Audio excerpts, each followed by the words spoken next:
Welcome everyone. आजको यस भिडियोमा हामीले चाहिँ हाम्रो ल्याङ्ग्वेज एकाडेमीमा रहेको एकाउन्टको पासवर्ड बिर्सिँदा फेरि त्यसलाई कसरी रिकभर गर्ने भनेर सिक्न गइरहेका छौँ। त्यसका लागि आफ्नो ब्राउजरमा गएर ल्याङ्ग्वेज एकाडेमी भनेर सर्च गर्नुहोस् र जुन माथि नै हजुरको आउनेछ languageacademy.com.au लगइनमा जानुहोस्। त्यसपछि हामीलाई हाम्रो पासवर्ड याद छैन, त्यसले गर्दा हामी फरगट योर पासवर्डमा जानेछौँ। हजुरले लगइन गर्दा फेरि इनभ्यालिड क्रेडेन्सियल्स भनेर आउँदैछ भने पनि पासवर्ड रिसेट गर्नु होला। कतिचोटि हजुरहरूले पासवर्ड बिर्सेको हुनसक्छ। सजिलोको लागि आफ्नै ब्राउजरमा पासवर्ड सेभ गर्नुभयो भने इजी हुन्छ, अथवा कुनै पनि एउटा एक्सटर्नल सोर्स वा कम्प्युटरमा भए पनि पासवर्ड कतै सेभ गर्नु होला। अब यहाँ आफ्नो इमेल इन्सर्ट गर्नुहोस्।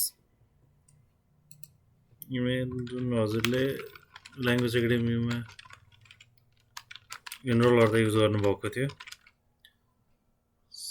सबमिट। अब यति गरिसकेपछि मेरो मेलको अपडेट सेक्सनमा चाहिँ एउटा ओटिपी आउनेछ ल्याङ्ग्वेज एकाडेमीबाट।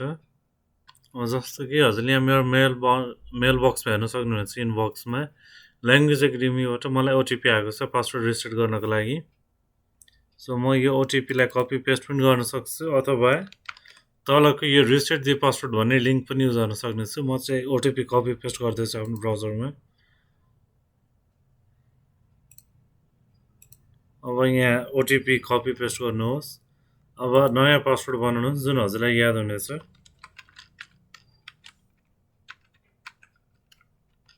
तल त्यही पासवर्डलाई फेरि टाइप गर्नुहोस्।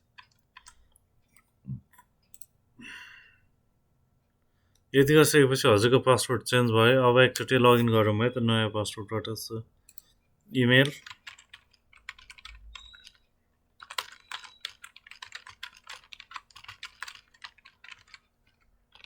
र आफ्नो नयाँ पासवर्ड र यति गरिसकेपछि लगइन। अब यति गरिसकेपछि हजुरको ल्याङ्ग्वेज एकाडेमीको पर्सन खोल्यो। हजुर आफ्नो कोर्स कन्टिन्यू गर्न सक्नुहुनेछ।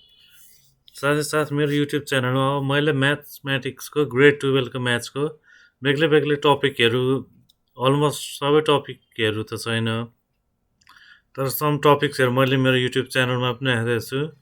यो भिडियोको एन्डमा मैले चाहिँ ल्याङ्ग्वेज एकाडेमीमा हामीले एकाउन्ट कसरी क्रिएट गरेको थियौँ भन्ने भिडियो राखेको छु भने माथिको मेरो आई बटनमा यस्तै यो प्लेलिस्टको एउटा ट्युटोरियल छ। यसमा चाहिँ मैले यस्तै गरी ल्याङ्ग्वेज एकाडेमी, एनएससी, एसिया ब्याङ्ककोदेखि लिएरको ट्युटोरियल्सहरू राखेको छु।